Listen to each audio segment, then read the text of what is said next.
বিসমিল্লাহির রহমানির রহিম।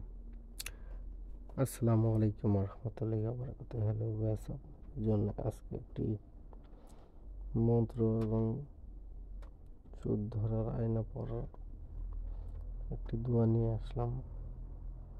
যে দোয়াটি 100% কাজ হবে। আমি বহুবার করেছি পরীক্ষিত দোয়াটি। যে করবেন কাজটি ফজরের নামাজ পড়িয়া, ফজর নামাজের পরে কালো কাপড় পরিধান করে এই দোয়াটি পড়বেন। তাহলে আইনে ফু দিবেন।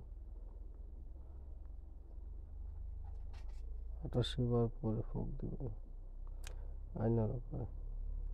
আমি চোরকা মনীষকা দেখানে ছায়া কিবেনে আয়া চোর মে কায়া লাগছে কুফি লাগছে অলৌকিক লাগ।